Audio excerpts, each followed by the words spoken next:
Good morning students, आपका इस YouTube channel पे स्वागत है।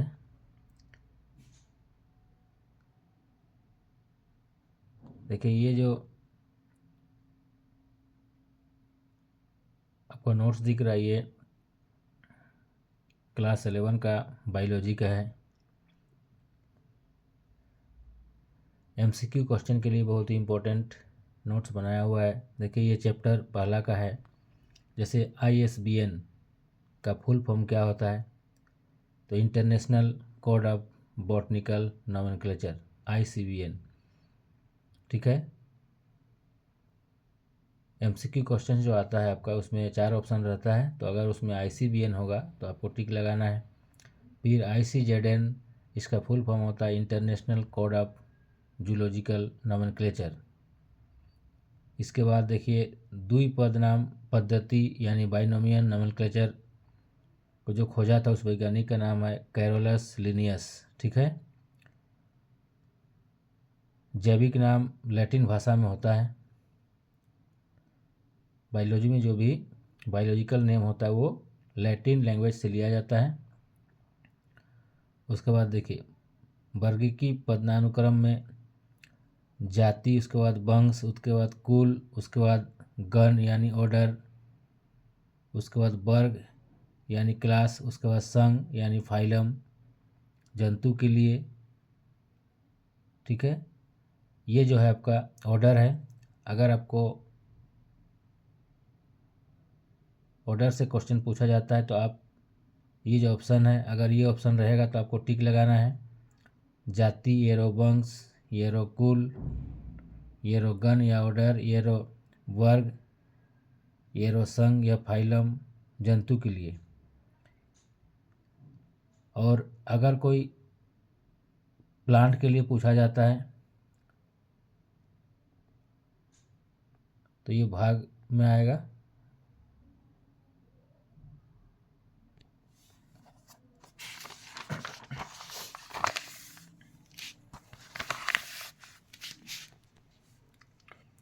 देखिए, चैप्टर 2 से कुछ इम्पोर्टेंट क्वेश्चन है, एमसीक्यू क्वेश्चन। चैप्टर 2 है जीव जगत का वर्गीकरण। जीव जगत वर्गीकरण कैरोलस लिनियस नामक वैज्ञानिक ने इसका खोज किया था। उसके बाद है 5 जगत वर्गीकरण, इसको खोजा है RH Whittaker. Monera, protista, fungi, Plantae एवं एनिमिलिया, ये 5 जगत वर्गीकरण में आता है। मोनेरा 1 हो गया, प्रोटिस्टा 2, फंजाई 3, प्लांटी और एनिमिलिया, ये जो है 5 जो है आपका जगत वर्गीकरण का उदाहरण है। सभी बैक्टीरिया मोनेरा जगत के अंतर्गत आते हैं। जितने भी बैक्टीरिया होते हैं सब मोनेरा जगत का उदाहरण है। कामा आकार के बैक्टीरिया को विब्रियो या विब्रियम कहते हैं। यानी कोमा का आकार का जो बैक्टीरिया का आकार होता है उसको बोला जाता है विब्रियो या विब्रियम के नाम से जाना जाता है। कक्ष क्षेत्र या रूमिनेंट पशुओं, खास करके गाय और भैंस के आंत में मैथेनोजन बैक्टीरिया पाया जाता है। ठीक है। कौन सा बैक्टीरिया पाया जाता है? मैथेनोजन। उसका देखिए, वास्तविक बैक्टीरिया यानी ट्रू बैक्टीरिया, इसको यू बैक्टीरिया के नाम से जाना जाते हैं। बैक्टीरिया जैसे नॉन स्टॉक एवं एनिबिना पर्यावरण के नाइट्रोजन को हेट्रोसिस्ट नामक कोशिकाओं में स्थिर करते हैं। बैक्टीरिया से होने वाले रोग टाइफाइड, टिटनेस, साइट्रस, कैंकर बीमारियां, ये जो बीमारी दिख रहा है आपको सब बैक्टीरिया से होता है। क्या क्या है? टिटनेस है, साइट्रस, कैंकर बीमारी है, टाइफाइड है, ये सब। सबसे छोटी जीवित कोशिका जो ऑक्सीजन के बिना भी जीवित रह सकता है वह माइकोप्लाज्मा। यानी माइकोप्लाज्मा जो है, जिसको PPLO के नाम से जाना जाता है, सबसे छोटी जीवित कोशिका है जो बिना ऑक्सीजन के भी जी सकता है। एक कोशिक यूकेरियोटिक को प्रोटिस्टा अंतर्गत रखा गया है। ठीक है। यानी जो यूनिसेलुलर यूकेरियोटिक सेल होता है उसको प्रोटिस्टा के अंतर्गत रखा जाता है।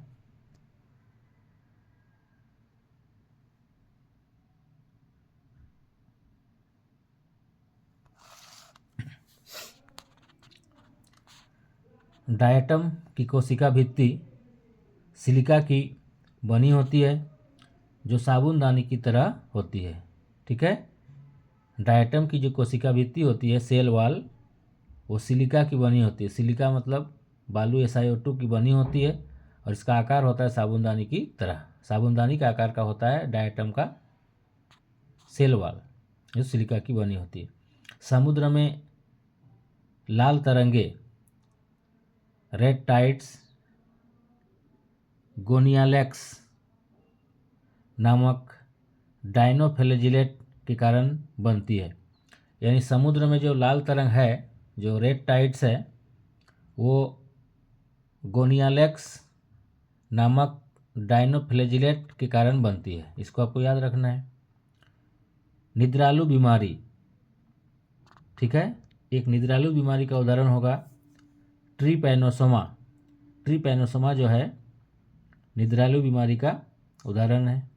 उसी प्रकार मलेरिया परजीवी का एग्जाम्पल है प्लाज्मोडियम, यानी प्लाज्मोडियम वाइवक्स जो है मलेरिया परजीवी का उदाहरण है, मलेरिया पैराजाइट है। पेनिसिलियम से प्रतिजैविक एंटीबायोटिक का निर्माण होता है। इन जो एंटीबायोटिक है प्रतिजैविक है वो पेनिसिलियम से बनाया जाता है। देखिए थैली फंजाई एस्कोमाइसिटिस, यानी एस्कोमाइसिटिस जो है एक प्रकार का फंगी है जो कि थैली फंगी यानी बैग फंजाई के नाम से यानी थैली फंजाई के नाम से जाना जाता है या उसका आकार होता है। न्यूरोस्पोरा का उपयोग जैव रासायनिक तथा आनुवंशिक प्रयोगों में बहुत किया जाता है। यानी जो हेरिडिटी जो एक्सपेरिमेंट है, यानी जो आनुवंशिक प्रयोग है और जो जैव रासायनिक की उपयोगिता है, वहाँ न्यूरोस्पोरा का खास करके ज़्यादा यूज किया जाता है। गेहूं का कीट फंगस पकिस्निया के कारण होता है। गेहूं का जो यानी गेहूं में जो एक प्रकार का फंगस लगता है, एक बीमारी होता है कीट फंगस, वो पकिस्निया के कारण होता है। इसको आपको याद रखना है। अगर ऑप्शन में ये रहता है तो आपको टिक लगाना है। ब्लेडरवट तथा वीनस फ्लाईट्रैप कीटभक्षी पौधे और अमरबेल जिसको कस्क्यूटा बोलते हैं परजीवी का उदाहरण है। ठीक है, यानी ब्लेडरवट तथा वीनस फ्लाईट्रैप ये क्या है, कीटभक्षी पौधा है। ठीक है ना, ये जो दोनों पौधा ये कीट को यानी कीड़ा मकोड़ों का खाता है, ब्लेडरवट और वीनस फ्लाईट्रैप, और अमरबेल परजीवी का उदाहरण है। वायरस यानी जो विषाणु है जिसको वायरस बोलते हैं, इसका खोज दिमित्री इवानोव्स्की ने तंबाकू के मोजेक रोग से पहचाना।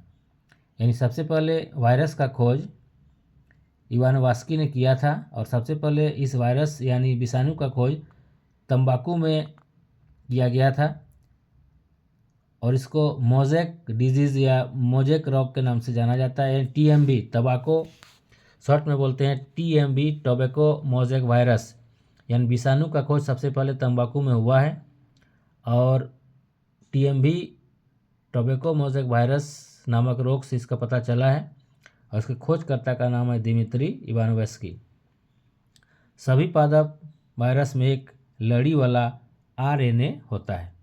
यानी जो वायरस जो विषाणु पेड़ पौधे यानी पादप में होता है उसमें एक लड़ी वाला RNA होता है। यानी वायरस जो है विषाणु जो है वो RNA का बना होता है और वायरस में यानी विषाणु में मिलने वाला जो RNA है वो सिंगल स्ट्रैंड का रहता है, यानी एक ही लड़ी का होता है।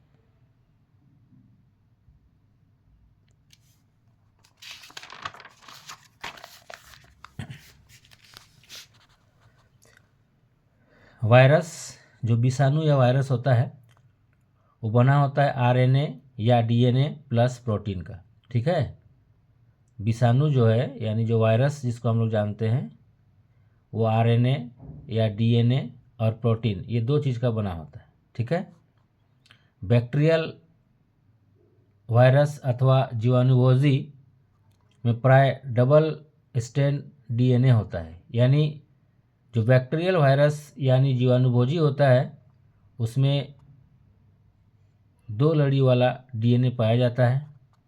प्रोटीन के आवरण को कैपिस्ट कहते हैं, जो छोटी उप इकाइयों कैप्सोमियर का बना होता है। यानी प्रोटीन जो है, प्रोटीन का जो चादर है वो कैप्सिस्ट के नाम से जाना जाता है, और इसका सबसे जो छोटा इकाई होता है, जो उप इकाई होता है, उसको कैप्सोमियर कहा जाता है। वायरस से होने वाले रोग यानी विषाणु से होने वाले रोग है, जैसे पम्स हो गया, चेचक हो गया, हर्पीज़ हो गया, इन्फ्लुएंजा होगा, ये सब क्या होता है, वायरस या विषाणु से होता है। ठीक है, क्या क्या हो गया, विषाणु या वायरस से होने वाले रोग हो गया मम्स, चेचक, हर्पीज़ और इन्फ्लुएंजा। पौधों में मोज़ेक, पत्तियों का मुड़ना तथा कुंचन, पीला होना तथा सिरा स्पष्टता, बौना तथा औरत वृद्धि होना इसके लक्षण हैं। यानी अगर पौधे में पत्ती मुड़ रहा है या उसका कुंचन हो रहा है, पीला हो रहा है, सिरा क्लियर दिख रहा है, छोटा हो रहा है, वृद्धि नहीं हो रहा है, तो ये विषाणु उसमें अटैक किया है, यानी उसको मोज़ेक के नाम से जाना जाता है। पोटैटो स्पिंडल ट्यूबर रोग टीओडाइनर वायराइट के कारण होता है। यानी जो आलू होता है उसमें एक बीमारी होता है स्पिंडल ट्यूबर रोग, वो होता है टीओडाइनर वायराइट के कारण। जैकेब रोग एवं मेडकाउ रोग प्रोन्सक प्रियोन के कारण होता है। लाइकेन शैवाल तथा कवक के सहजीवी संबंध को कहते हैं। लाइकेन क्या है, लाइकेन जो है शैवाल और कवक, ठीक है, के सहजीवी का जो रिलेशन है, यानी शैवाल जो एल्गी है और जो फंगी है, ठीक है, दोनों एक दूसरे का आपस में पोषण करते हैं, दोनों के संबंध को कहा जाता है लाइकेन।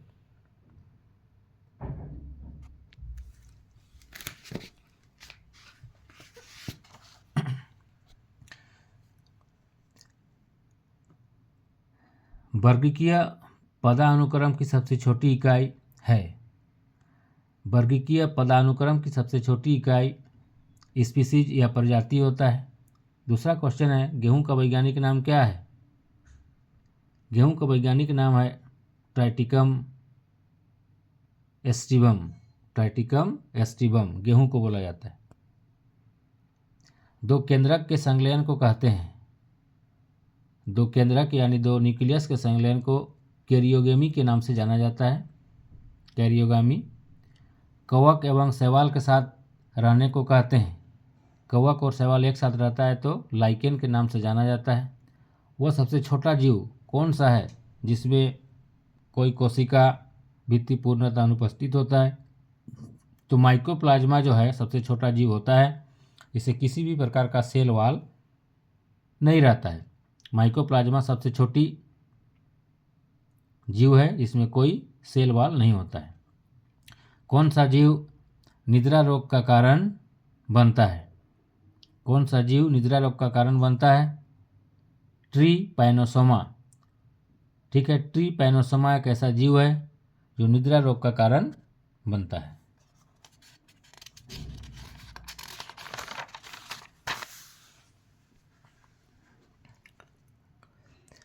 राइबोसोम का प्राथमिक कार्य क्या है? तो राइबोसोम का जो प्राथमिक कार्य होता है वो है प्रोटीन संश्लेषण का कार्य।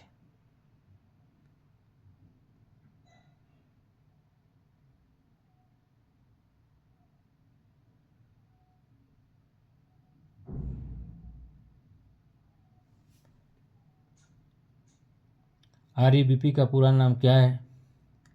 तो राइबोलोज 1,5 बाइफॉस्फेट इसका पूरा नाम है। उसके बाद देखिए मॉर्फिन, कॉर्डिसिन आदि किसके उदाहरण है? तो एल्केलॉइड्स का उदाहरण है। TW एंजिडमैन ने प्रकाश संश्लेषण के लिए सक्रिय स्पेक्ट्रम का पता लगाने के लिए किस सेल का प्रयोग किया था? आंसर होगा कैलेडोफोरा। ठीक है। उस कोशिका की पहचान कीजिए जिसमें समसूत्री तथा अर्धसूत्री विभाजन होता है। तो गैमीट, मदर सेल, युग्मक मातृकोशिका।